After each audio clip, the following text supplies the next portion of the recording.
Welcome back to another video, guys. Today I just wanted to talk about a really important concept, which is contentment does not equal comfort, or comfort does not equal contentment. There's a couple of steps to this and I'm going to break them down very simply and we're going to go through it. But I just really wish somebody taught me this when I was younger. Like I said, that's kind of why I make these videos. I wish the world was as simple as you go through an experience, you learn a really difficult lesson, you can just upload it to the internet, or maybe with the metaverse they'll do that. You can just download it and you can learn the lesson without going through the hardship. Reading is like that, watching these videos is a bit like that, but again, I do feel that the best teacher is experience. But anyway, I'm going to go through the steps and I'm going to elaborate on them a bit more. So the first step is to acknowledge that comfort does not equal contentment, or the same for happiness does not equal contentment, okay? And then I'm going to talk about a little bit about an analogy about when I thought I was content in life and actually how mistaken I was, and the lessons I learned from that. And one of the main lessons I learned from that was we need to have an increased self-awareness. So then I'm going to go through and talk about quick ways that you can actually improve your self-awareness. And then, like I said, I'm going to give a more appropriate definition, or encourage you to take the steps that I feel would have really helped me when I was younger to get to a better definition of contentment and help me reach that faster, okay? So the first thing, comfort does not equal contentment. So it's very widely discussed, or I said widely discussed, but there's a lot of quote pages out there who are sharing this information, which I think is really important, that happiness and sadness are not the be-all and end-all in life, and if you chase happiness, you're just chasing that short-term temporary high. The same for pleasure, the same for a lot of these short-term blissful feelings, and in the end, if you keep chasing those short-term feelings because they don't last, you're going to inevitably come down, and that's going to make you unhappy. That's going to cause you to avoid feeling the true experience of happiness, because you're always trying to seek more and more and more, and that short-term feeling and making it feel better, and therefore you won't get to the point that you want to, and it's just going to be disappointing. So I'm not going to go into too much detail about that, but I'm going to just talk about the definition that I had about contentment when I was younger, and how I think it applies to a lot of people. And like I said, I learned the hard way that this was not actually a good definition of contentment, and I hope it's a lesson for you guys as well. So when I was younger, I got into a scenario in life where I didn't have any big problems in life, and so I was feeling quite neutral in life. I was feeling quite good. I had a positive outlook. Nothing was really making me too upset. Nothing was worrying me. I didn't feel like I had any big problems, anything to worry about, any big responsibilities really, and things were just easy. I was basically just chilling, cruising through life. And like I said, I felt quite emotionally neutral. There were things I was looking forward to. There were things I was sometimes looking back on. So I felt like I had a good balanced perspective. Like I said, there were no big problems. I did have the level of self-awareness to realise this wasn't going to last forever. Difficult things would come. But like I said, there were a lot of things I didn't realise, and I didn't have the self-awareness to acknowledge. And so obviously that period came to an end. I learned a lot, I was humbled, and I'm even, I think, humble enough now to admit it kind of doesn't work if you admit you're humble, but true humility is also admitting your strengths and things you've improved on. And so I think I'm humble enough to admit now that I'm still learning, and there are so many things that will humble me in the future, and to get to a point when I was like 19 to think like, I'm content, I've made it. No, that was so arrogant. So anyway, going back to the point about this definition of contentment without any obvious problems, the example I would give about it is, it's like driving a car, and when you're driving the car, you sometimes get the warning lights coming on saying like, oh, the tyre pressure is low, the engine oil's low, the engine's running too hot. All these examples anybody who's driven can relate. Now imagine if during that time, when those problems are coming, there's actually physical faults in the car, but instead somebody just covered up the dashboard with like a plastic copy of it, or so you can't actually physically see the lights anymore. They just look normal to you, but those problems are still in that car. And that's essentially what happened to me, because I felt there were no obvious problems in life. Like I said, nothing I'm worried about. I'm quite in an emotionally neutral state, and I know this isn't going to last forever. So I felt like I was ready to deal with more difficult things in life, or I was just going to enjoy life as it was. And like I said, that's actually a very limited definition of contentment, and because I did not have the self-awareness to acknowledge that actually there were a lot of things under the surface during that time that I just hadn't really acknowledged, because I didn't really have the ability to. Number one, I was too comfortable, so I wasn't really looking for those things, and that's what I would really say life has taught me, was at that point I was comfortable, and that's why I didn't really accept or have the ability And also I didn't have the self-awareness skill to realise there were problems underneath. And so I was actually comfortable during that time, but I wasn't content. And it's very easy to misconstrue the two, because comfort is where you don't have any obvious problems.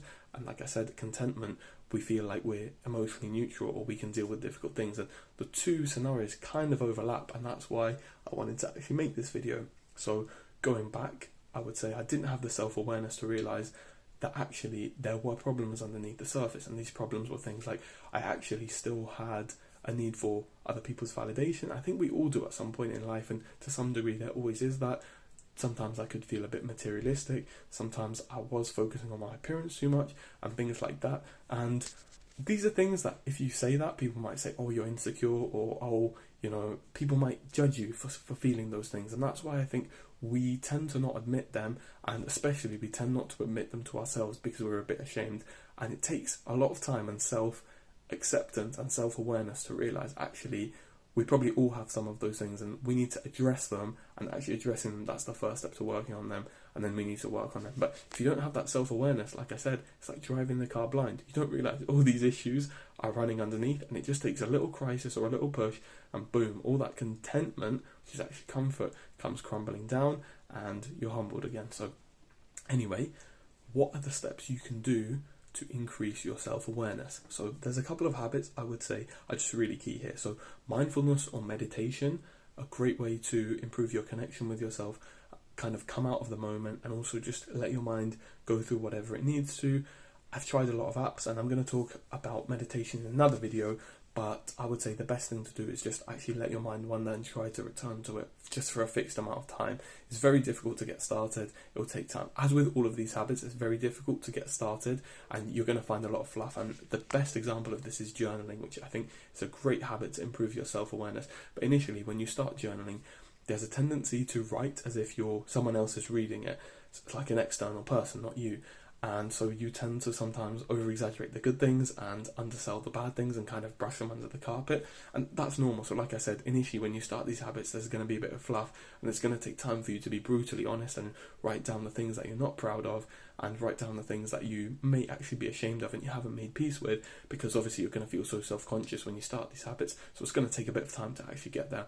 The other thing I would say is focusing on like a hobby or some form of exercise that allows you to get into a flow state. So for me, going to the gym or writing is a great way for me of doing that.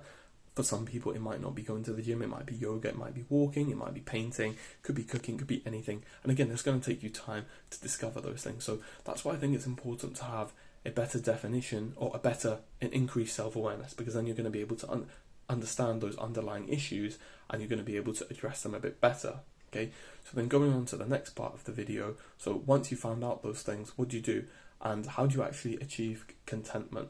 So this is going to sound like a bit of a cop-out, but I think contentment is different for different people, because initially, like I said, I thought it was the absence of problems, which is a very limited mindset, or just having that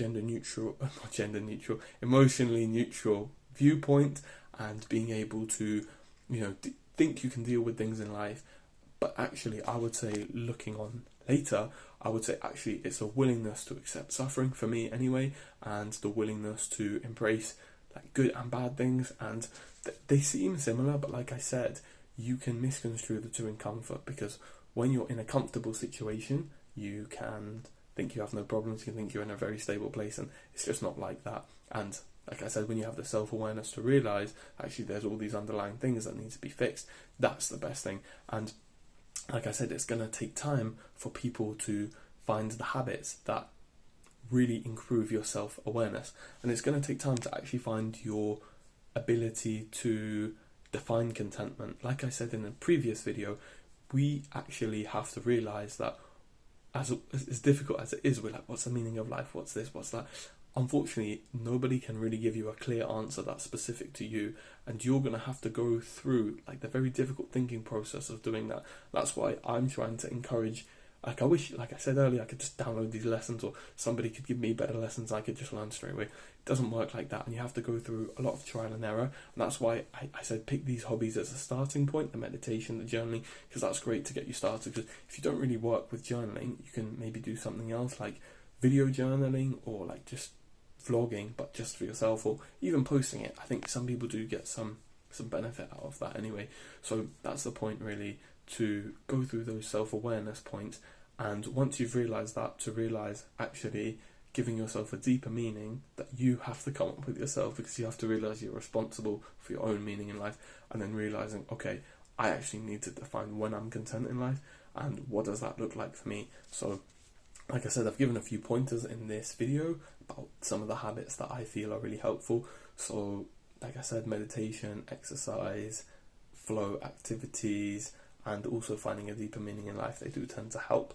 But anyway, going back to probably what I would say is the last point of the video, is just realising that it's going to take time for all of these things. I briefly mentioned that earlier in the point about the habits that improve your self-awareness. It's going to take a lot of time, and it's going to start off with a lot of fluff, but it's important to go through those phases, definitely, I would say that. So just to summarise, the key point of this video is comfort and happiness are not necessarily the same thing as contentment.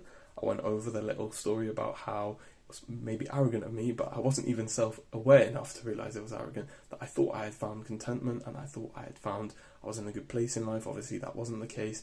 I went through to explain actually how I didn't have the self-awareness to realise that, and then I've talked about how I've improved my self-awareness. And just a quick point as well, like I said, time is a big thing to use here. So I improved my self-awareness over time, but time, as I've mentioned in a previous video about time doesn't heal all wounds, time actually just gives you the opportunity and the space to use those habits or use that time to create growth and learn those lessons. By itself, it doesn't actually, it contributes not as much as people think it does. People say, like I said in the other video, time heals all wounds.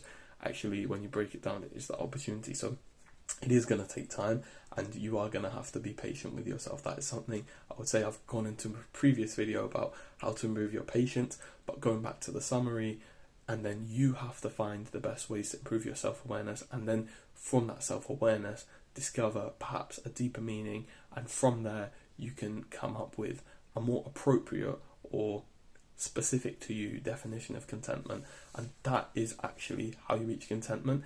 And the final point of this video, which I'm not, like I said, the summaries was the important point, but the final bombshell of the video is one thing I've learned, or at least in my experience, so feel free to discuss in the comments, is, like I said initially, I thought when I was younger that it was the absence of things I was worried about, which in my opinion equated to big problems. But one thing I've learned in life is we tend to have this simplified view that, and no one's to blame, because we all are taught this, or nobody teaches us, so we just assume this, that's bad, it gets good, it gets bad, it's good again, blah blah blah. So we think there'll be times where we don't have problems, or there'll be times where our problems are actually, not that bad.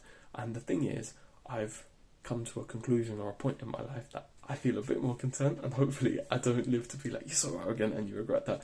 But the thing that I've learned and I really want to share is, you actually don't get to a point where you have no problems. Your problems actually keep increasing. What you end up doing is trading one problem for another. So let's say, in an example, you are in a difficult financial situation, you feel poor, and you increase your income. Okay, so you've actually overcome that difficulty, but you've had to probably sacrifice time, sacrifice things you enjoy. Now you have new problems. You have to pay more taxes. You actually have more money. You're probably not used to it. You can end up spending it, getting into bad habits. It's the same for anything really. If you want a more fit body, you have to make sacrifices. Anything really, you can apply this concept to anything. But my point is, instead of actually getting rid of problems, we actually just swap one thing for another. And that is really how I think you find contentment and deeper meaning in life, is asking yourself, what do you want, what you're willing to sacrifice, and then what problems are you actually willing to choose? Because like I said, you can't really choose to have no problems, and people who avoid problems or avoid conflict all the time, they tend to actually create more problems through avoidance, and the issues get worse, and they create more pain for themselves. And that's a bit of a judgmental thing, but actually having gone through that period of myself, when I look back and I have the self-awareness, and I realise that I didn't have the self-awareness to address those underlying issues, it's because I probably did know about them, but I didn't want to acknowledge them, or I wanted to avoid that problem. So like I said, it's about choosing your problems, and that is what can help you find a deeper meaning and actually help reach that contentment in life, because you realise that despite the things outside of your control, despite the problems you suffer, you're actually choosing and embracing those things willingly. And I think that's really what helps create a deeper meaning and helps you find that connection in life, that contentment. So I hope you really enjoyed that video. For me, it was really nice to share these thoughts that probably took a long time for me to come up with, and I hope that helps you. And if you benefited from it, please share this with someone else. But if you don't like sharing videos, or you're just sick of people saying like, comment, share, subscribe, then feel free to just have this discussion with someone else. I'm sure they'd appreciate it. And if you have any feedback, just drop it in the comments below. I'd love to hear from you guys. So once again, master your feelings, master yourself. Take care, guys. Peace out. Follow for more amazing content.